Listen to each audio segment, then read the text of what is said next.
Students in the photojournalism program at RIT are required to complete a senior capstone.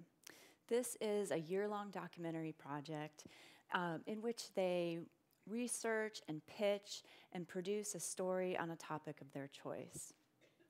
Their work is held in accordance with the highest professional photojournalism standards. 3.5 years ago, when I arrived at RIT, I was tasked with developing and implementing this curriculum. I was also, at that time, completing my own master's project. That cohort of students was about 21 people, but within one semester, it was down to 13. I know that doesn't sound very successful, but actually, it really wasn't that big a deal. The capstone process is daunting, and students, as they realized the magnitude of what they were being asked to produce, for some, it was just a little too much. The results of the projects that year formed a perfect bell curve.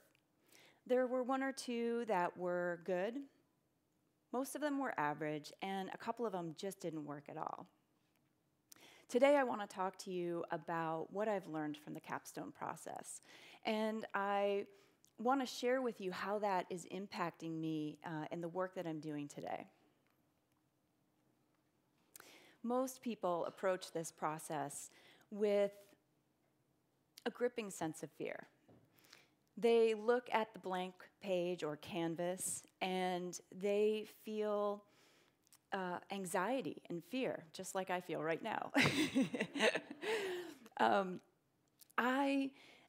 They look at it and they see a sense of possibility, but that possibility is a double-edged sword. It's the possibility for success, but it's also the possibility for failure. I divide the capstone students into 3 groups. There are the believers, there are the undecided, and there are the doubters. Those who embrace the process, they tend to approach the capstone with a cautious sense of confidence that really opens them up to opportunities. The doubters, they're reluctant. They often also doubt the value of doing such a project. By and large, most of the people fall into the undecided category. They accept that this is a requirement, and they're prepared to do the capstone, but they're nervous, and they are maybe secretly doubting, or not so secretly doubting, whether they have what it takes. All 3 of these groups look at the blank canvas, and they feel that anxiety and fear that I mentioned before. But what sets these groups apart is how they manage that anxiety and fear. The patterns become clear within the first few weeks of that year, and the only thing that will upset that trajectory is an aha moment. So following that first cycle of capstones, we did a pretty rigorous postmortem, and we isolated lots of things that where there was room for improvement. But we also isolated one key factor that was preventing our students from making meaningful progress in their capstones. Our students were reluctant to create first drafts. Our students were reluctant to create first drafts, and it was actually quite confusing to us at first because they were already in the middle of the process, and they were making good work. It was a simple yet stunning revelation. Without a first draft, all forward progress was stunted and quite stalled. The quality of their final projects, it turned out, could be directly traced back to how early they had created their first drafts and completed a first draft. What this also revealed was an overwhelming number of students were turning in final projects that were actually just their first drafts. They were genuinely proud of what they had turned in and the fact that they had completed the project. But what they were not understanding was that the quality of the work that they were producing was taking a back seat. This, too, was a huge revelation for me because it was really the first time that I understood that many of these students never actually believed that they could produce this project in the first place. This is a picture of President Obama, and he's working on a speech on healthcare that he delivered to a joint session of Congress in 2009. I love this picture. It's certainly was not his first draft, and I'm guessing it probably wasn't the last draft. And I can understand that if you look at this picture, you might feel some sense of anxiety. But I feel comfort. I look at this and I think even the president works in drafts. And in a time when we scrutinize everything, I think it's a really powerful statement that he was not afraid to show this. The students that completed, here's what I know to be true.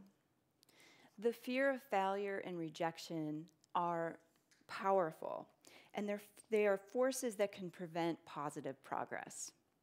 But if a student can transform their thinking, they can learn to see these as opportunities for future success. The students that completed the first draft early on, they were able to obtain meaningful feedback. They were able to isolate elements that were missing from their storytelling, and they were able to get started on those changes much earlier. This also made them more confident, and as they gained that confidence, they were more likely to take risks in their own storytelling, in their shooting, and in their editing. As I was going through this process with them, I was also completing my master's project, and I was myself riding a roller coaster of emotions. The serendipitous timing of this really allowed me an opportunity to see what my students were confronting. And the pieces of the puzzle were beginning to fit together. We all have that answer inside our heads to the I am statement.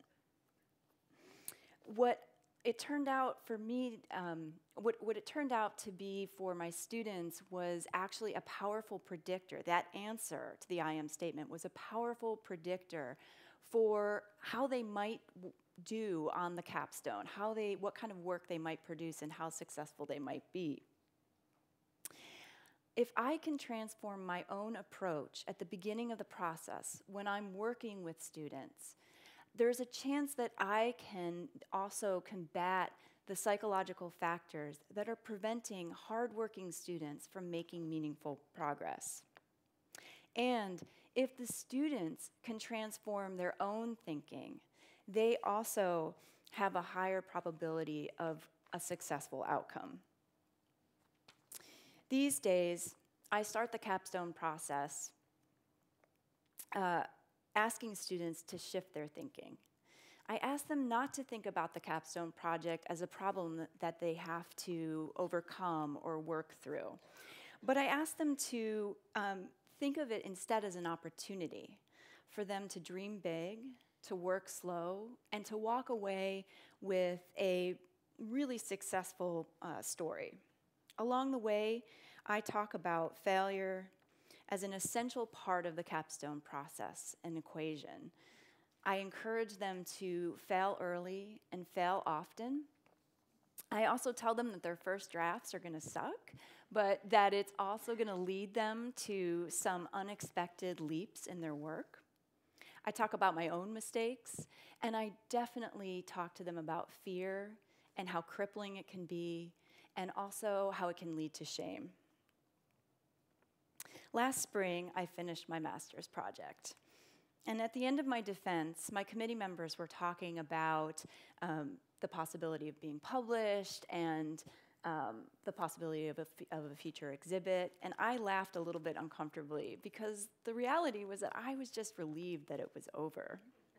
And then one of them turned to me And she said, Jen, you know, this is really just the beginning. And there it was, the biggest revelation of all for me.